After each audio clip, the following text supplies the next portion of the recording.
بسم اللہ الرحمن الرحیم۔ تفسیر جلالین شریف کی ایک عبارت سورہ حجرات ہے۔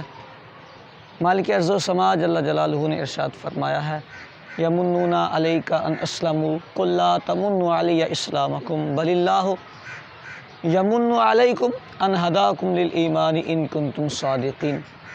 اس عبارت کے درمیان مفسر کی ایک عبارت ہے جو کسی طالب العلم نے ہمیں بھیجی ہے اور کہا ہے کہ اس کی وضاحت ہو جائے۔ آیت مبارکہ میں کیا ذکر ہے؟ واجب الوجود جل جلالہ نے ارشاد فرمایا، محبوب آپ پر وہ اس بات کا احسان جتاتے ہیں کہ وہ اسلام لائے ہیں۔ یمنون علیک ان اسلموا، آپ فرمائیں لا تمنوا علی اسلامکم، تم مجھ پر اپنے اسلام لانے کا احسان نہ جتاؤ، بلکہ اللہ تم پر اس بات کا احسان جتاتا ہے کہ اس نے تمہیں ایمان کی ہدایت دی اگر تم سچے ہو۔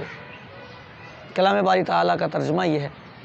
مفسر نے درمیان میں جملہ ایک کہا ہے، منصوب بنزع الخافض۔ یہ شروحات میں، تفسیروں میں، بڑی کتابوں میں کثرت سے اصطلاح چلتی ہے، عام مفسرین شراح اس کا استعمال کرتے ہیں۔ منصوب بنزع الخافض کا مطلب یہ ہوتا ہے کہ حرف خافض جار کو کہتے ہیں، جر دینے والا، جر دینے والے کو ہٹا کر اس کو نصب دیا گیا ہے، یعنی اصلاً یہ حرف جار کی وجہ سے مجرور تھا، حرف جار کو حذف کیا گیا تو جار اپنے جر سمیت غائب ہوا۔ یہ لفظ حرف جار کے غائب ہونے کی وجہ سے، اس کے جدا ہونے کی وجہ سے منصوب ہوا ہے۔ کہا منصوب بنزع الخافض ہے، اور وہ خافض کیا ہے؟ با ہے۔ کون سا لفظ؟ اسلامکم۔ یہ تھا لا تمنوا علی باسلامکم، باسلامکم تھا، با حرف جار کو حذف کیا تو اسلام پہ نصب دے دیا۔ یہاں تک یہ بات ہوگی۔ آگے فرمایا یقدر قبل ان فی الموضعین، دو مقامات پر ان سے پہلے بھی یہ مقدر ہے۔ کون مقدر ہے؟ یہی با مقدر ہے۔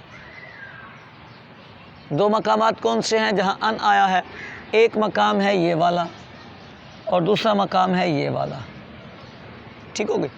ان دو مقامات پر بھی ان سے پہلے با مقدر ہے، یعنی یہاں پر بھی جملہ یہ تھا یمنون علیک بان اسلموا، اور یہاں بھی تھا بل اللہ یمن علیکم بان ہداکم۔ با کو دونوں مقامات پہ ہٹا دیا تو نزع خافض کی وجہ سے یہ ان بھی محل نصب میں گیا اور یہ ان بھی محل نصب میں گیا، جس طرح کہ یہاں اسلام پر نصب آیا ہے۔